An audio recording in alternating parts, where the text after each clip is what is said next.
my sweet friends, I hope you are all doing well. Welcome to day 10 of our 13 days of Halloween series. If you're just joining in, you can find links to the first 9 days at the top of the description. Make sure you stay tuned throughout the video for the question of the day. Today I'm creating a sweet little trifold folio with pockets and inserts. It's super easy and fast to make, so if that sounds good to you, then stick around and we'll make it together. I'm dipping back into that Halloween collection from Carta for our project today, and I absolutely love this vintage palette. It has really become one of my favorites. Need to create that trifold base. We're starting with our 80-pound black cardstock. My piece is cut to be 9 inches high by 8.5 inches wide, scored at 4 and also 4.5. I have a second piece here. It is also 9 inches high. This time it is 8 1/4, scored at 4 and 4 1/4. I'm going to join these two together so that we have the width that we need for those folds. Got my 2 glue combo. I'll just bring these together right along that score line. That will keep everything nice and straight and even. You'll notice that I put the 1/4 inch spine on this side so that it will give us the depth that we need for all of the layers that we want to add. Just going to set that aside and bring in our first page. This is going to be a pocket, and so I have my pattern paper cut to be 8 7/8 by 3 7/8.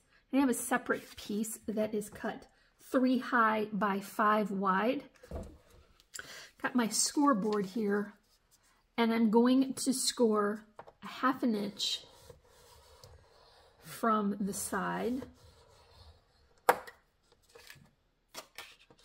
Then I'll flip that so that I can line up my page and have a full groove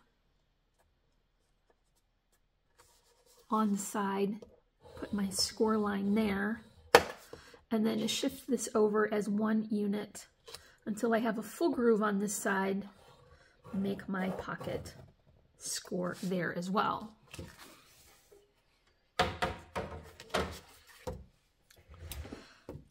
So now I'll just come in and clip away that corner to reduce some of the bulk.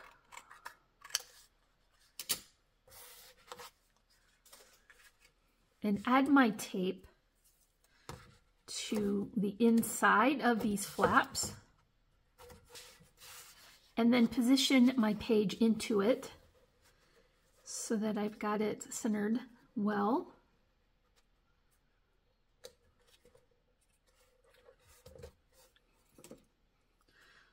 Forget I had adhesive on the back of that already, so I guess I didn't need to put an extra row of tape, but more is better, am I right?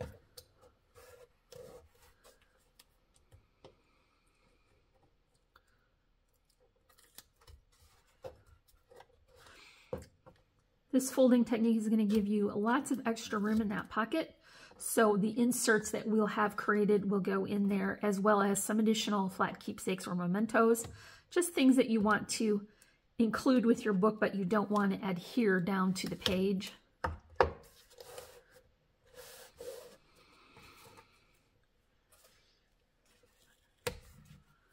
Now I'll put that tape on the outside of the flaps where I should have put it to begin with.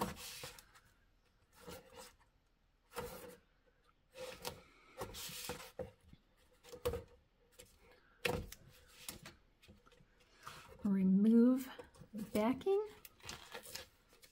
Add my tombow.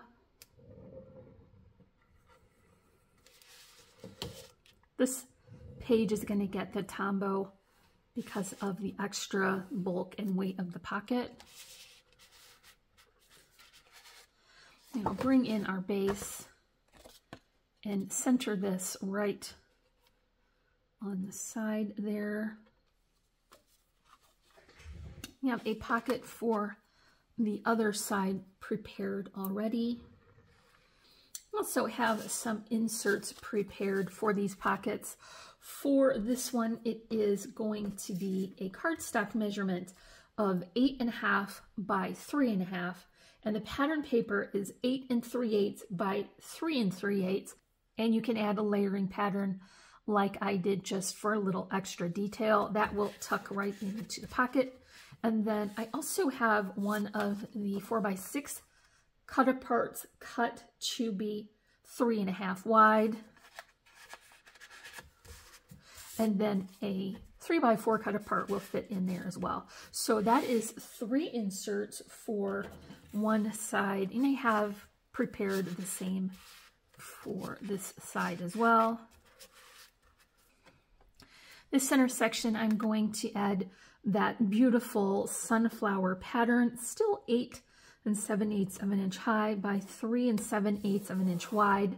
For this section, I do want to include a couple of special little photo mats. This is a great way to use up your offcuts and give a special place for very important photos. So I have added these together. The border is going to be 3 1/8 by 3 1/8, and the pattern paper is 3 by 3. So that just goes there on the back. Moving on to this page, so our pattern paper is going to continue to be 8 7/8 by 3 7/8. This is the most beautiful pattern here, and I am going to have to order more to make some fall projects, I think, because that sunflower is just perfect for this entire season. Now, I am also going to include a layering pattern. This is optional, but I kind of thought it would be nice to break up a little bit of that dark in the background. And then I've got another inset section here with a mat. So the cardstock for this is 6 1/8 by 3 1/4, and the pattern paper is 6 by 3 1/8. This is just going to be another special place for a photo. To be a good frugal user of my papers, I have decided to join 2 different patterns to cover the back, but the overall measurement should still be 8 7/8 by 3 7/8. This is just a good way to keep patterns from going into the scrap bin. Before we move on to finishing that front cover, it's time for the question of the day. If you could dress up as anything for Halloween, what would it be? I'm pretty frugal, so it would be hard for me to invest in a full costume, but I do have a fun cat ear headband and a pair of uniquely shaped glasses, so I would pair that with black pants and a top and save my monies for more candy. Let me know in the comments what is your pick. We're going to start with the base here, adding a large layering pattern. And because our focal image is pretty large and I do have 2 flower arrangements to add, I'm going to skip the doily layer because I just don't think much of it would show anyway. And so I'm going to skip right to that image from the 4x4 cut aparts. I did trim that down a little bit so that I could fit that into the space I had for the width. And then I did mention I have 2 flower arrangements. So I'm going to kind of balance these on the top and the bottom, just being careful to have all those delicate, fragile bits within the border.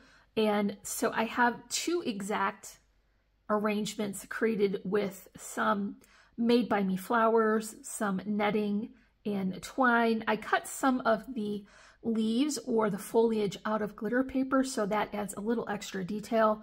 I'm finishing this off with some Chevron striped twill in an orange, and so I think that is just a little pop of brightness that the cover needed, and I will position these so that they are one on top and one on the bottom of that image. Before I secure the top arrangement, I want to just put a couple of little bats here that I have attached with some string, and I'll capture those strings underneath the flowers. Come back in and cut the excess string here. Then I'll just add my 3 sequins to finish the front cover. So that's all for day 10. Make sure you plan to come back tomorrow for day 11. If you enjoyed this tutorial, let me know in the comments and give me a big thumbs up for this video. As always, I had links in the description so you can find the products I mentioned, as well as our socials. And if you're not already, I would love for you to subscribe and join my crafty little family. And as always, I'm wishing you a happy and productive day, and I thank you so much for watching. Bye.